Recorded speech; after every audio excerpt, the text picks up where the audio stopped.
ليلي كارلايل بردفكا يو ان ار سي ار يا نتوين يك بوي العراقي الاستوديو ميفانا منه بخير هاتي بريز كارلايل ويلكم صالك دسر روخاندنا الرجيم أسدرا در باسبون لجور رابورتين وحطانها هجمارة كوشبرين كو جدار وفجرين السوري تقاسه.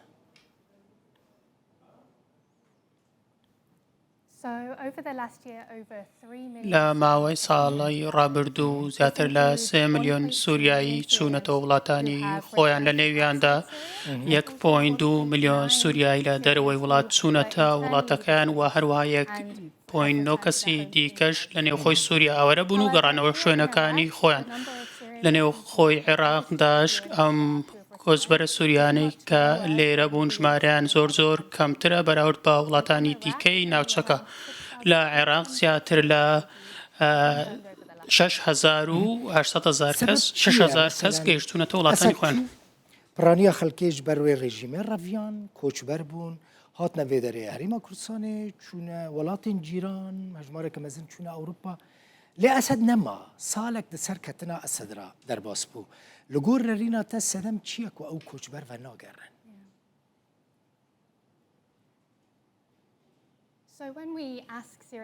کاتێک کە پرسیار لە سووریایەکان دەکەین دەربارەی هۆکارەکان پرسیاریان لێ دەکەنەوە بەردەوام پرسیاریان لێ دەکەم دوایین جار کە داوامان لە سووریەکان کرد ئەوانەی کە لە عێراق دەژین تەنیا 4% پاسیان لەوە کرد کە دەیانەوێت ساڵی داهاتوو بگەڕێنەوە. ئاڵنگاری گەورەش ئەوەیە کە دۆخی ئەمنی زۆر باش نییە ئەوان پێیان وایە کە سەلامەت نەبن ئەگەر بگەڕێنەوە و هەروەها نەبوونی دەرفەتی کار و هەروەها ژێوی ژیان و جگە لەوەش بەشێکی زۆریان ئەو ماڵێک کە هەیەیان بوو لە دەستیان داوە. پلانێکەوە هەیە مەسەلەن استراتەجیە UNHCR چییە ji bo wan koçberên ku venegeriane yan jî naxwazin vegerin.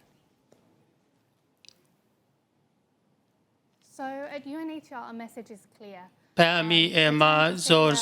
ڕوونە و گەڕانەوە بۆ سووریا شتێکە کە دەبێت خۆیان و خێزانەکان بڕیاری لە سەر بدەن. ئێمە داوا لە وڵاتی میواندار دەکەین هیچ کەس بە زۆرم لێ نەنێرێتەوە و هەروەها لێرە لە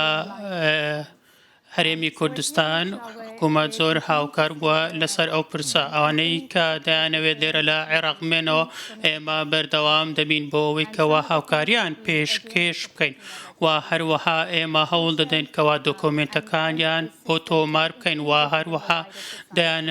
دەمانەوێت کەوا لەگەڵ کۆمەڵگەی نێودەوڵەتی هەمویان تۆمار بکرێت و هەروەها بتوانن کە پەروەردە و بواری تەندروستیش ئەوەی پێویستیانە بەدەستی بێنن. هم آهنگیا ولگل حکومت هریمی چاوایا یعنی چه هریما کردستانی به چه حکومت دن بیان مثلا لبنان ترکیه مصر وکن نمونه اردن هم آهنگیا باش دنابره و ده هیچ بو که هون آلیکاری وان کوچ برام بکن.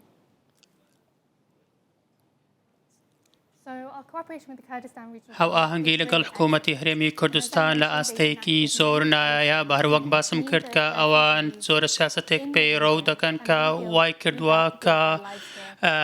کۆچبەرە سووریەکان ژیانی خۆیان دووبارە بنیاد بنێنەوە منداڵەکانیان بنێرنە قوتابخانە و هەروەها وەکو هەر عێراقیەکی دیکە ئەو پێداویستانی کە هەیەە بەدەستیان بێنن. ئەوەی ئێمە پێویستمانە ئەوەیە کەوا کاری زیاتر بۆ ئەو سووریانە بکەین کە دەمێنەوە بۆ ئەوەی کەوا ژیانی خۆیان بەردەوام بدەن و هەروەها بەردەوام لەگەڵ کۆمەڵگەدا بگرنەوە. مەسەلەن بەر کێمبوونە مەزن ئافۆنان فۆندیشن ئەو ڕێخستنی کوالیکاریەوە دەکردن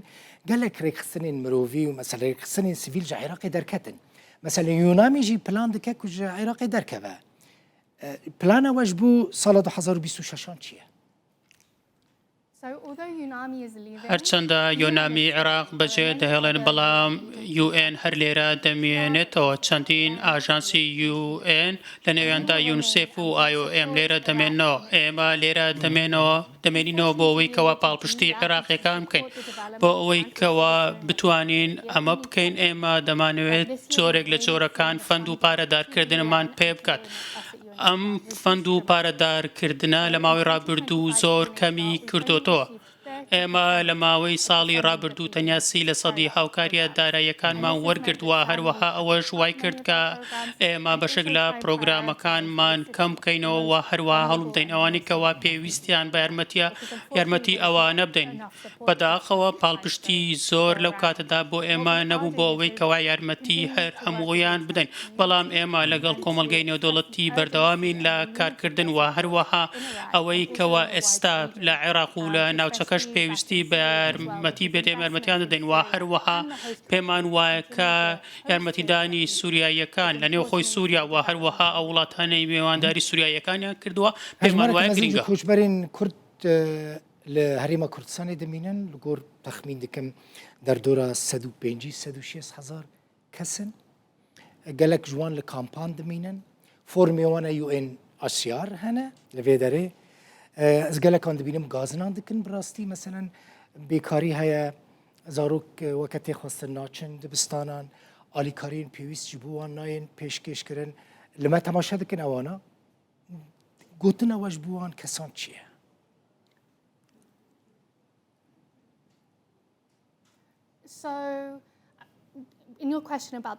پرسیارەکەت سەربارەت بە کەمپەکان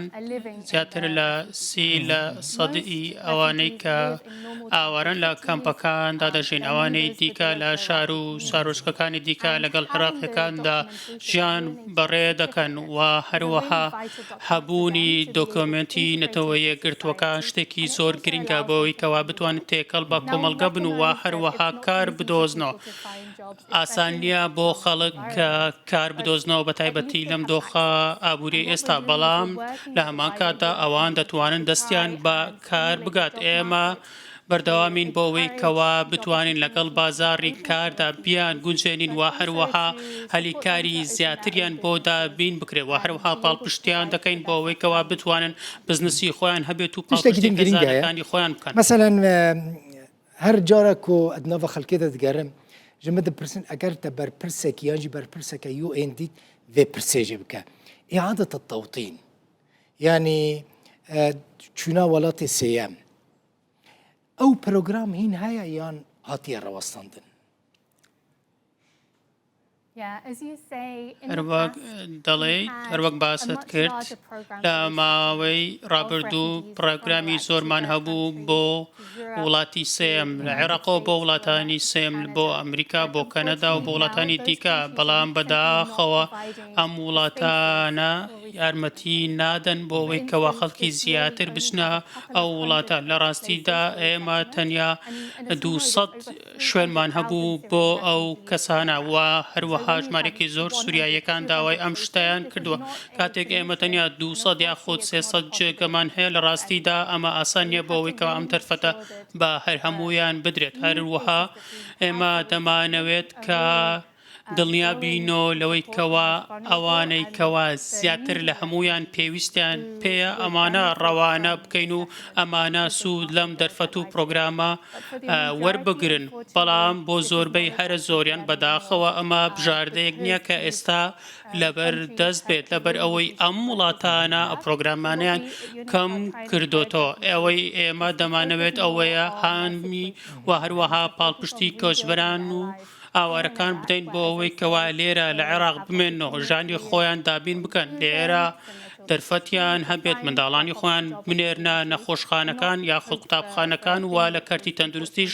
سوودمەند بن بۆ ئەوەی کەوا بتوانن ژانی خۆیان بەرەو پێش بن. کێفخۆش بووم. لیلی کارلایل بەردەفکە UNHCR کۆمیسەریە بلند یا کۆچبەر و پەنەبەران یا نەتەوەینێک بووی لە ستودیۆ میوانێ ببووی. زۆر زۆر سپاس.